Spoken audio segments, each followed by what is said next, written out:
The minority in parliament have been on a retreat aimed at realigning their objectives and also focusing on their core goals. The caucus on Sunday welcomed the leader and flag bearer of the NDC in the 2020 general elections, John Dramani Mahama.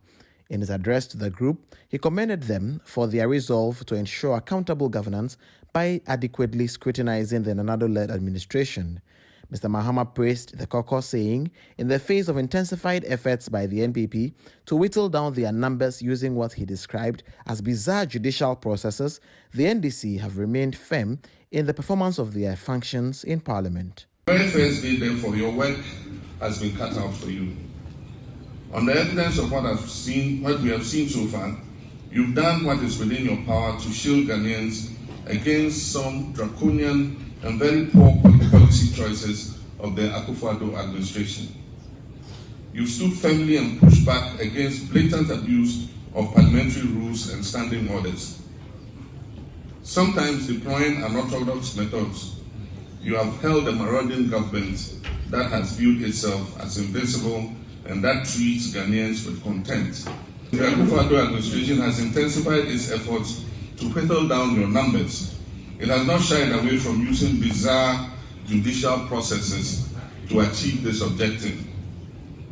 A case in point is how our MP for Asin North remains an MP, yet is barred from performing his functions in Parliament. Mr. Mahama also accused the Electoral Commission of scheming to disenfranchise Ghanaians through the use of the Ghana card as the sole form of identification for the compilation of a voters' register ahead of the 2024 elections. The Ghana card is a relatively new feature of our national life and has its merits in the scheme of things. At the moment, it's being brandished more as a political tool around which all manner of schemes are being fashioned towards elections. There is a need to allow sufficient time for its full integration into our way of life before this kind of unhelpful exclusion of all other legitimately acquired, credible, and time-tested forms of identification of who a Ghanaian is implemented. The National Identification Authority cannot claim to have covered every Ghanaian who should be registered or distributed all the cards printed to those who have been captured in their system. They have failed to distribute hundreds of thousands of cards to people who have registered.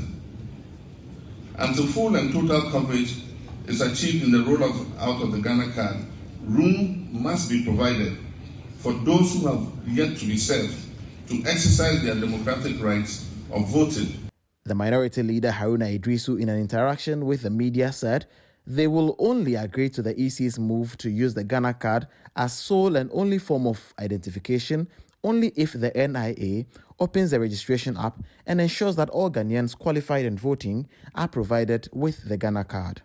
Our request is that the Ghana card can only be used as a sole reference document if every Ghanaian is assured of access to it legitimately and lawfully as they are required to have it as Ghanaian citizens.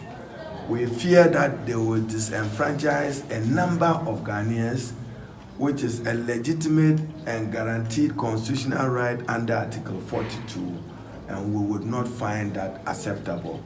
That will be destabilizing for our democracy and destabilizing of the country.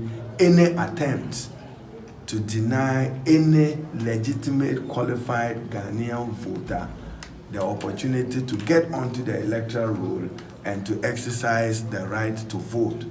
The former President John Dramani Mahama also indicated that the NDC will not support the approval of a 1 billion syndicated loan currently before Parliament. The NDC and the minority group in Parliament will not be supporting the ultra-expensive $1 billion syndicated loan agreement brought to Parliament by the Honourable Finance Minister. Yeah. Our position on the $250 million component remains unchanged. As such, unfavorable terms as the $45 million insurance payment and total interest payments over $80 million make it too expensive and inimical to the economic interests of Ghana. It is also not programmed in the 2022 budget. Until the terms are renegotiated to make them favorable and the same captured in subsequent budgets, were unable to support the approval of the $250 million component.